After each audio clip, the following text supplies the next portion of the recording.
Olá, como vai? Tudo bem?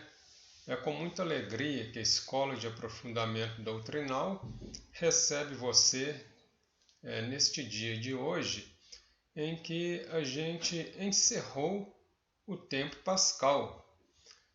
Ontem foi a festa de Pentecostes.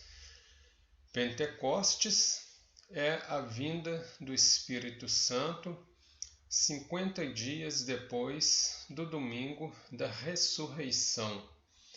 Bem, isso ocorre de uma forma muito completa neste período de Páscoa, fechando com uma mensagem de amadurecimento. Então, já dissemos o seguinte, que a Páscoa é um nascimento, uma vida nova, e o Pentecostes, então, é um coroamento desse nascimento com um momento de amadurecimento. Isso aí é o Pentecostes. Então, fecha-se o tempo pascal. Mas o que ocorre, então, com o Pentecostes? Ocorre uma transformação. Que transformação é essa? Nós vemos o seguinte, com a festa de Pentecostes, nós temos os discípulos de Jesus que estavam reunidos e tomados pelo medo.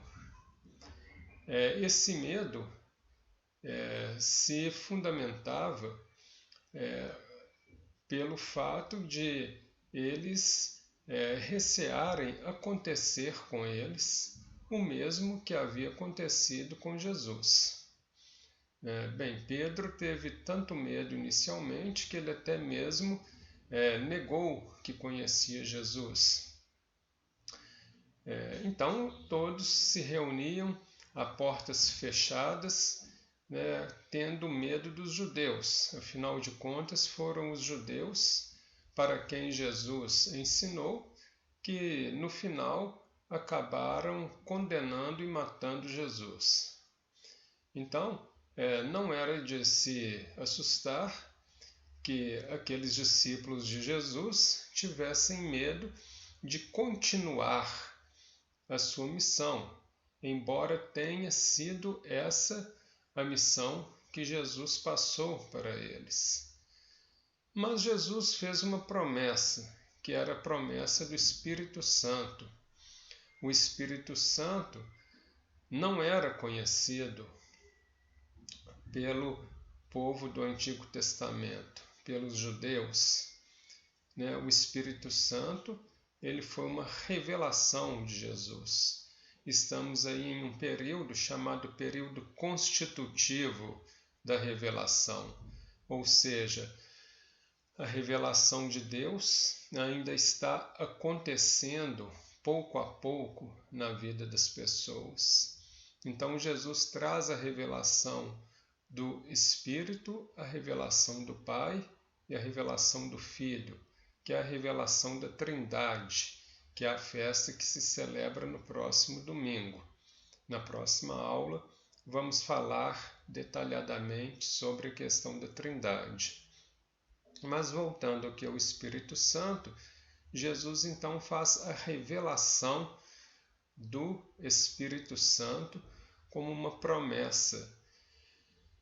E o Espírito Santo vindo então, ocorre uma modificação na vida dos apóstolos. Ou seja, os discípulos, eles deixam de ser discípulos e passam a ser apóstolos. Até então eles eram discípulos, até então eles estavam intimidados, até então eles estavam escondidos. Mas quando vem o Espírito Santo, ele vem para gerar uma ação. Essa ação é a ação de fazer com que aqueles discípulos, agora apóstolos, anunciem veementemente o anúncio do reino. Anunciem com todas as forças que o reino dos céus está próximo, como dizia Jesus. E mais ainda, faz com que eles batizem em nome do Pai e do Filho e do Espírito Santo. Lá no Evangelho, Jesus diz a Pedro que ele é pedra, e sobre esta pedra Jesus constituiria a sua igreja, construiria a sua igreja. Então, o que ocorre ali? Ocorre que os primeiros cristãos vão ser constituídos através da missão que os apóstolos vão assumir. Nós temos aqui, então, uma questão eclesiológica, ou seja, a igreja primitiva começa a se constituir. A igreja, povo de Deus.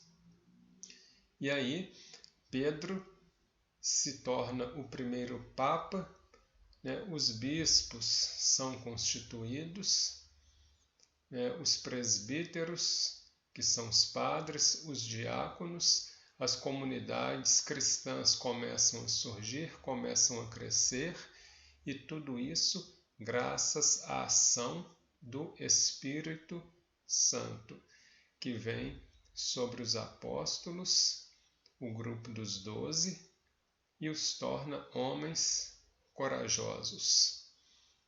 Então o Espírito vem para modificar, para transformar. Nenhum daqueles que recebeu o Espírito continuou da mesma forma. Não era à toa que Jesus enviaria o Espírito Santo. Na verdade, o que Jesus queria infundir nos apóstolos seria, digamos, um coroamento final de tudo aquilo que ele ensinou. O conhecimento vocês já têm, tudo aquilo que eu passei para vocês, vocês estão com isso guardado aí em seus corações, em suas mentes. Então vocês estão preparados para sair ensinando tudo aquilo que eu passei para vós. Mas é necessário que vocês tenham ainda um impulso, digamos, um combustível maior para que isso aconteça. Esse combustível, então, é a força do Espírito. E é isso que Jesus enviou para eles no dia de Pentecostes. Dessa forma, fica aí esclarecido que a ação de Deus é uma ação trinitária, ou seja, em Deus existe completude.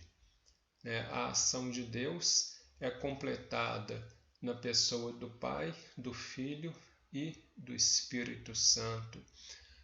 Pela vontade do Pai, Jesus veio, Jesus, a palavra, o Verbo de Deus ensinou, e na força do Espírito Santo, aqueles que por ele foram ensinados deram continuidade à sua palavra.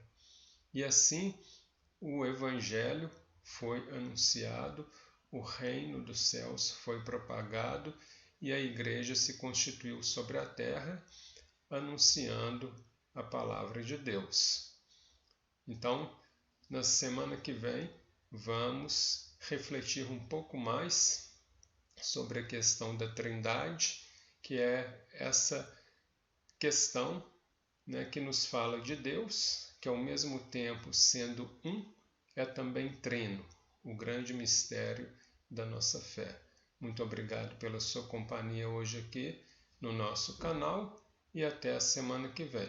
Que Deus abençoe a todos nós.